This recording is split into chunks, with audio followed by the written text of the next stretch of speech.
దేవుని తోటయగు ఏదెనులో నీవు ఉంటివి. అది దేవుని తోట, దేవుని వనం. 31:9 ఏమనంటే దేవుని వనం. అది దేవుడు నాటాడు. నాటడం అంటే ఏదండి, యజమాని వనానికి అడవికి తేడా ఏంటంటే, అడవిలో ఎక్కడ పడితే అక్కడే మొలుస్తాయి, అట్లాగే పెరిగిపోతాయి. వనంలో అట్లా కాదు. ఏంటి, ఈ ఒడ్డున ఏ చెట్లు ఉండాలి, అక్కడ ఏ చెట్లు ఉండాలి, మధ్యలో ఏముండాలి, కాలువలు ఎట్లా తవ్వించాలి, బురుజు ఎక్కడ పెట్టాలి, ఎక్కడ పాకేయాలి, ఇవన్నీ కూడా ఓనర్ గారు డిజైన్ చేస్తారు. ఏదేను తోటలో ఏ చెట్టు ఎక్కడ ఉండాలో, కొండపైన మధ్యలో ఏది ఉండాలో, ఆ నదులు ఎటు సైడ్ వెళ్ళాలో, కాలుతున్న రాళ్ళు ఎక్కడ ఉండాలో, ఇదంతా ఎవరిష్టం అన్నమాట? దేవుని ఇష్టం. దేవుని తోటయగు ఏదేనులో నువ్వు ఉంటివి.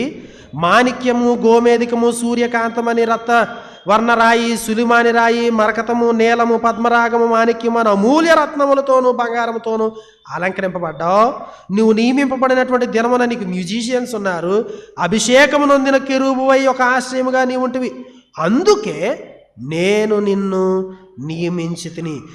యెషయా గ్రంథం 14వ అధ్యాయంలో అసలు ప్రాబ్లం ఏంటో, ఎందుకు చెరుపుకున్నాడో రాయబడింది. తూరు గురించే మాట్లాడుతూ ఆ కెరూబు అభిషేకించి, ఇదిగో ఏదైనా తోటలో నువ్వు ఉండమ్మా, అది ఇది అని అభిషేకించి ఏదైనా తోటలో ఉంచితే, ఆ కాలుతున్నటువంటి రాళ్ల మధ్య, ప్రశస్తమైనటువంటి లోహాల మధ్య తిరుగుతూ ఏం చేసినది కెరూబు, నేను ఇదేంటి, ఈ ఏదైనా తోట కొండేటి, సభాపర్వతాన్ని ఎక్కేద్దాను.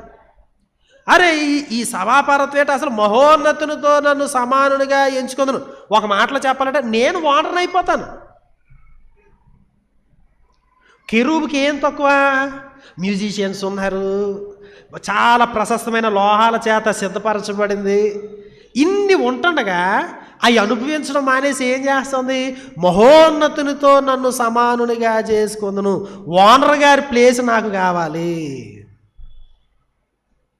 నేను ఓనర్ని అయిపోవాలి. ఇదేం సమస్య ఇది? దేవుడు పిరికి పారేశాడు.